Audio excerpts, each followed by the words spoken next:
Bonjour à tous, j'espère que vous allez bien. Je vous propose aujourd'hui un tirage sentimental. Vous verrez qu'il est différent du tirage des rencontres. Ici, on est vraiment axé sur le sentiment, sur le cœur, sur le couple. Alors, j'ai pris plusieurs jeux pour le composer. N'oubliez pas que ça reste un tirage général, donc il peut être nuancé ou même ne pas vous parler. Gardez toujours votre libre arbitre, c'est vous qui décidez. Donc vous avez 3 possibilités, la 1, la 2 et la 3. Je vous laisse quelques secondes pour faire votre choix. On commence avec le choix numéro 1. Alors, nous avons la carte de la relation. Cette carte indique que si vous avez des difficultés à trouver l'amour ou à maintenir une relation harmonieuse, épanouissante, il se pourrait que cela provienne de la façon dont vous vous percevez. On a peut-être ici un manque d'estime de soi. Vous manquez peut-être de confiance, d'assurance, d'épanouissement. C'est un peu l'effet miroir ici. Ce qu'il vous manque dans votre relation, c'est ce qu'il vous manque en vous. Vous ne pouvez pas tout attendre de l'autre. Une relation, c'est un partage auquel vous contribuez également. Il vous est demandé alors de vous aimer davantage, de vous épanouir, pour pouvoir vous ouvrir aux autres, apporter et recevoir, et pour envisager ensuite une relation amoureuse durable. On va regarder en détail. Oui, on a l'enfermement qui vient confirmer le repli sur soi, l'isolement, une timidité excessive peut-être, un manque d'assurance ou une période de tristesse, de déprime, où vraiment la solitude ou l'impression d'être seule, incomprise vous pèse. Ensuite, nous avons les rêves. Vous avez tendance à rêver votre vie, vous avez des aspirations, des envies, des rêves, mais ce repli vous empêche de les réaliser. Vous êtes dans votre bulle, dans votre monde. C'est peut-être un cocon protecteur, une carapace pour vous protéger. On a l'ouverture quand même, on a un déclic. Enfin, vous avez un déclic. Un événement particulier, une personne qui vient vous aider ou quelqu'un qui a su attirer votre attention et qui vous a donné l'envie de sortir de votre cocon. Vous reprenez confiance, vous sortez de cette torpeur. Vous prenez votre courage à deux mains ou vous jetez à l'eau. On a des portes qui s'ouvrent devant vous, c'est la libération.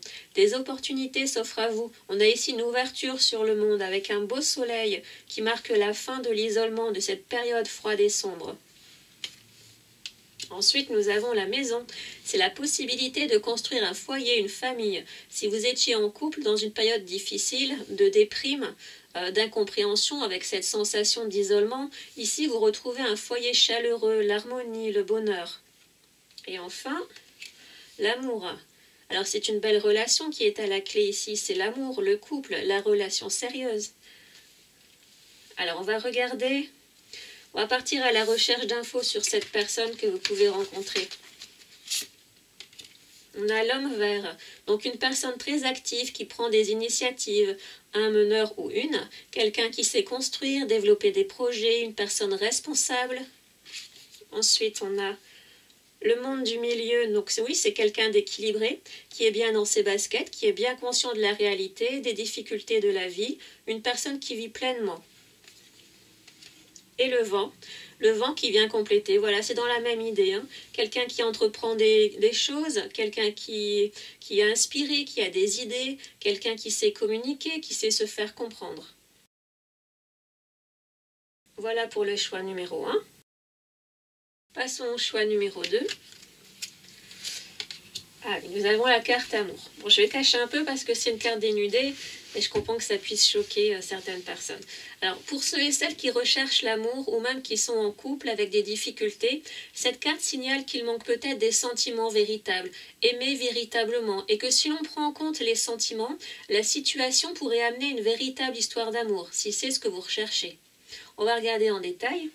Alors, je vais lui mettre une bougie peut-être. Voilà. Alors, on va regarder en détail. On a la famille. Alors, on a cette envie de construire une famille, l'envie d'une relation sérieuse et durable. Ou alors, vous êtes déjà en couple et on insiste dessus ici. L'instabilité. Alors, c'est instable. Votre situation actuelle est instable. Et par rapport à la carte amour, vous avez peut-être cette envie d'une relation sérieuse, cette envie de rester sérieux et fidèle, mais vous ressentez un besoin de liberté. Vous oscillez entre les deux, vous hésitez à vous engager réellement. Vous avez du mal à rester avec la même personne. Ou vos sentiments de départ, si vous êtes en couple, sont amoindris, il n'y a plus cette flamme qui animait le couple. On continue. Le voyage. Alors, oui, vous avez des envies de voir ailleurs un peu, envie de rencontres, envie de nouveautés, de rester libre ou de retrouver une liberté, envie de vous évader de votre quotidien.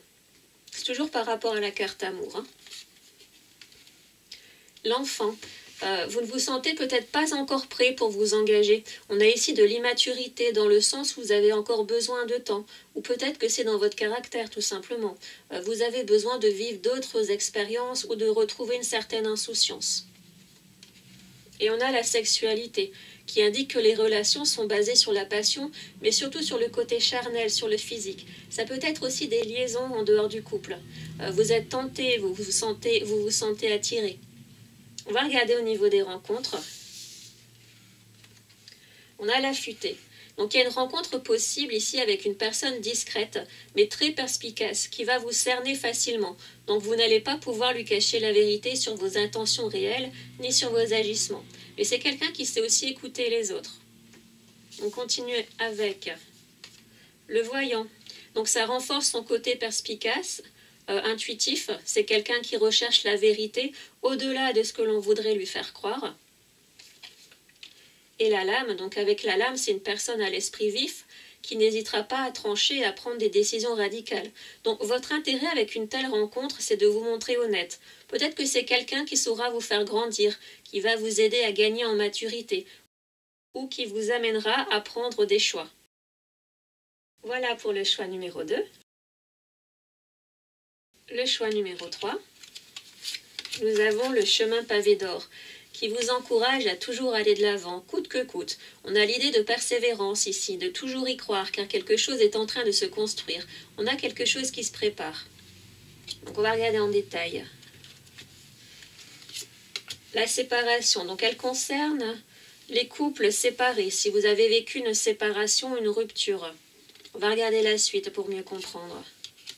On a le retour, alors ça peut être la réconciliation pour un couple, le retour de l'être aimé, on se réconcilie, on se remet peut-être ensemble, ça peut être un retour aux sources bénéfique à la suite d'une rupture, ou le retour des beaux jours avec une nouvelle rencontre.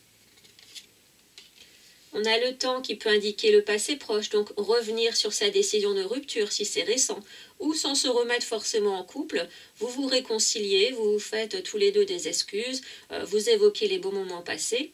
Ou alors c'est aussi se projeter dans l'avenir avec une nouvelle relation. On a le cadeau. Alors vous vivez ces retrouvailles ou ce renouveau, cette nouvelle rencontre, comme un cadeau de la vie, un cadeau du ciel, ou bien quelqu'un vous fait un cadeau, une surprise, votre ex ou la nouvelle personne rencontrée. Et enfin, l'étranger. Alors le cadeau peut être un voyage, une sortie, quelque chose que vous ne connaissez pas, un lieu où vous n'êtes jamais allé, ou alors on a cette idée ici de revenir de loin, dans le sens où vous n'en revenez pas de tout ce qui vous arrive. On va regarder les détails sur cette rencontre ou retrouvaille possible. On va prendre celle-ci d'abord. L'ensorceleuse. Alors c'est une personne charismatique qui dégage quelque chose de troublant, un certain magnétisme, quelqu'un qui a beaucoup de volonté, une force tranquille. Les anciens et la guérison de l'âme. Alors, la guérison de l'âme, c'est déjà une personne qui a pu vivre des choses difficiles, dures, qui avait certainement des blessures anciennes, mais qui a su les soigner, se relever et avancer. Et avec les anciens, c'est quelqu'un qui a su tirer parti de ses expériences et développer une certaine sagesse. Alors peut-être que ça vous parle. Voilà, les tirages sont terminés. J'espère qu'ils vous ont plu et qu'ils pourront vous être utiles. N'hésitez pas à me laisser votre ressenti ou retour en commentaire. Je vous dis à bientôt et prenez soin de vous.